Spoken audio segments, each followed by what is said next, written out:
Yo, this is Deontay the Bronx Bomber Wild, the WBC heavyweight champion of the world. And I'd like to give a big shout out to CJ Goodfella of Sports TV. Bomb Squad, baby. All right, man, we back. Goodfella Sports TV, moving and shaking, man. My camera keep falling off my mount, my car, which I don't know why. Other than that, this video would have been done. But hey, congratulations to Deontay Wilder, Bomb Squad. He got the stretch season over Luis Ortiz. I forget what round it was, but let's talk about the fight. It was really intense fight, but it was boring up until the knockouts. They really was just being real technical. Some people want to say saying Rounder lost every round. No, he did not lose every round. I would say that Larry Hazard was pretty on point all night. He was stepping in for Marcos Villegas tonight, man, and I had it even by that time, man. And a lot of people say, well, Ortiz won every round because Ortiz made a little flurry. You know what I'm saying? Like, really?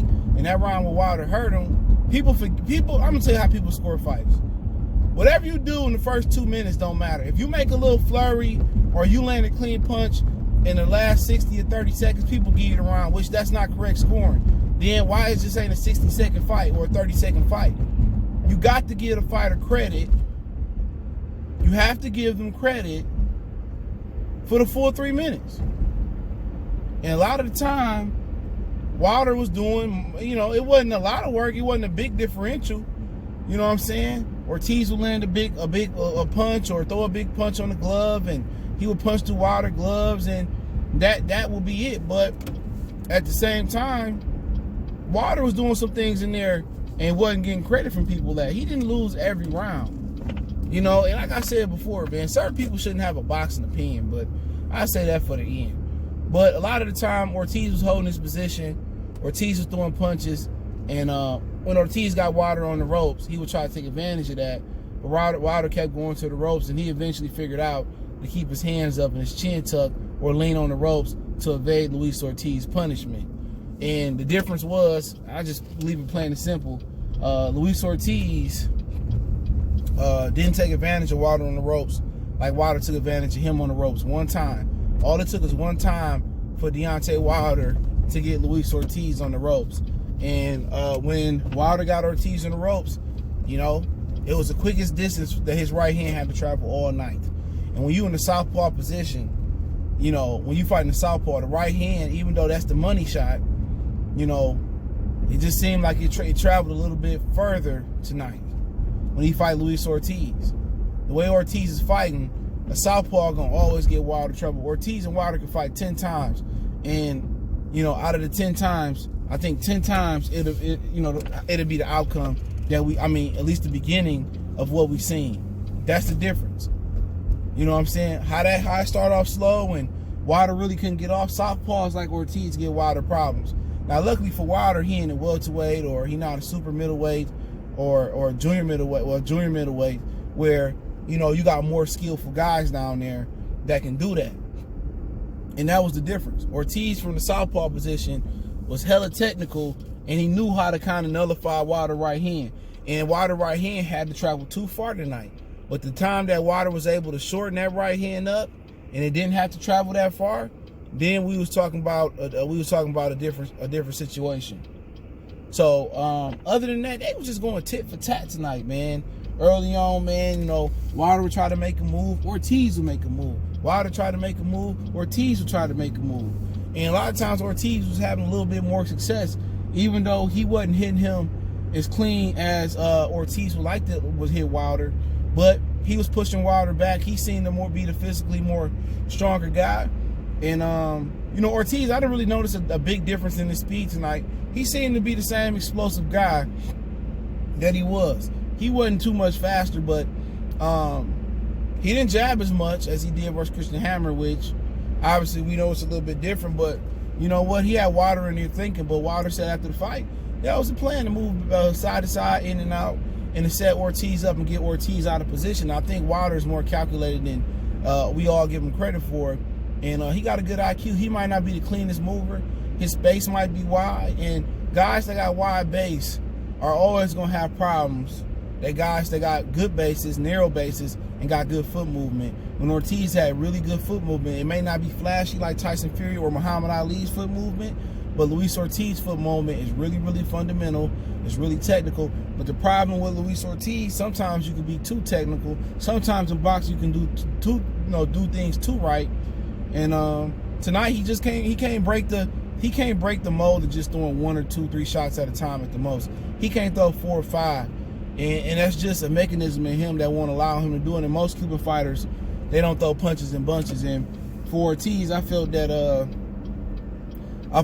he should have been throwing more punches in bunches and taking more chances, especially when he got Wilder on the ropes. Because Wilder wasn't looked to slip or make a boxing move off the ropes. Wilder was just looking to get off the ropes, slide out the side door, reset, and try to get Luis Ortiz out of position so that right hand can travel the shortest distance. But, for Ortiz, he tried really hard tonight, man. But he get Wilder problem every time, man. Southpaws gonna give him problems that fight like Ortiz, man. And Ortiz, he was comfortable with taking away the right hand of Wilder. He was real comfortable. He was slipping, he was catching. He was doing everything he needed to do to take away that right hand, but fatigue kicked in. And I seen it. I'm gonna say about I don't know what round, but I seen him start to breathe a little harder. And remember, it's mental fatigue, it's physical fatigue, and then you got to worry about the breathing. And when you fighting Wilder, can't none of those 3 be off, especially on the ropes. When Ortiz had that mental lapse on the ropes, it was all she wrote. That right hand didn't have to travel that far, and it was sweet. That right hand was sweet like Ken Griffey Jr. swing when he hitting a home run. If you ever really hit the sweet spot on a golf club, or you ever hit the sweet spot with a baseball bat, that's how wide the right hand appeared to be. When you really hit a golf club the way you supposed to, you don't feel nothing. But if you shank it, or if you don't hit it on the sweet spot, you feel it. You feel the vibration through the club. Wilder probably don't feel nothing. It's probably numbness when Wilder throw a perfect right hand like he did tonight on Ortiz. And Ortiz got tired on the ropes. That's what it was. Ortiz got tired on the ropes, and whatever it was. Because remember, when you in a boxing match, your breathing got to be right. It's like running, doing good cardio, distance or sprinting. Your breathing got to be right. Mentally, you got to be sharp in the ring, and physically, you got to be right in the ring. And Ortiz, I seen him breathing on his mouth heavy. The Victor Conte snack, the strength and conditioning, it ain't gonna help you for one camp. I keep telling y'all that. Like when Mikey Garcia was adding a strength and conditioning coach, it takes years and years for motherfuckers that's taking steroids to get like Arnold Schwarzenegger. It takes years. Bro, honestly, man, it takes years to build the perfect muscle mass. It takes years to build the perfect abdomens. It takes years to get the perfect lats and traps and buys and try. That don't come over one camp. Oh, I need to add a strength conditioning coach, for this camp. Yeah, okay. You should have added it like 3 or 4 or 5 years ago. And that's just the God honest truth. One strength and conditioning camp, it's not going to help you. Even if it's for a year, you look better. But then again, you got to worry about muscle memory. You add muscle mass, so you taking muscle away. How your punch is gonna come off different. You know what I'm saying? It's a big thing. It's a big thing, and people need to understand that. You don't just get, I'm gonna do physical control. You got a new body. When you put more muscle on, or you lean out muscle, or you take weight, you got to get used to how you throwing punches. Your angle's gonna change because you're taking that muscle mass away. And I tell people that when Mikey was doing, I'm gonna add a strength, man, that shit not gonna help you in one camp. Not in your biggest fight of your career. You gotta test out your new body, man. These dudes don't understand that. You might look better, but it's not gonna help you perform better. And Ortiz got tired again. He got tired quicker than he did in the first fight. I've seen about like the 4th round, he started breathing hard. And I seen Wilder take away the plays. I seen the tide start to change where I'm like, okay, Wilder might be turning up. And then Ortiz take the play away. But that 5th round or something like that, where Wilder the momentum started to change and Wilder really took the play away, that was all she wrote. That was all she wrote. Ortiz just had a mental lapse on the ropes. He could have had that mental lapse in the middle of the ring, and Wilder probably wouldn't have been, his right hand wouldn't even have got there that fast. When you on the ropes, that right hand traveled like a missile. It went from point A to point Z. It skipped B, C, D, E, G, all of them. It skipped all of them. And that's what you dealing with. When you dealing with one of the greatest punchers, you know, that I've seen, man, that man carried power from round 1 to round 12. So that's mental pressure right there. But, you know, Ortiz do need to get another opportunity from another good heavyweight contender, but it probably ain't gonna happen. You know what I'm saying? Because he looked good tonight still, physically. And don't nobody really want to deal with a boxer in the heavyweight division, but, you know, give credit to Wilder. Wilder said a Fury fight coming February. I think it's February 22nd. That's from what I heard. And, you know, I think he need to work on inside fighting and working the body and being more patient, because if Fury going to lay on the ropes, you know, Wilder needs to give him the cold shoulder and work the torso and work the abdomen section.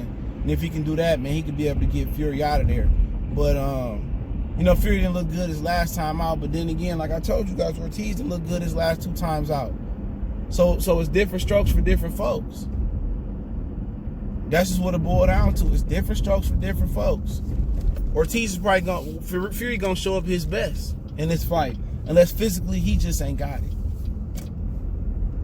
And Fury is not as technical as Ortiz, and I think that's a great thing, because Fury do some things that's unorthodox. Some of his feints unorthodox. The way he move, you know, he moved really, really well, but his unorthodox is going to give Wilder unorthodox some problems. Once again, it's going to be another good close fight.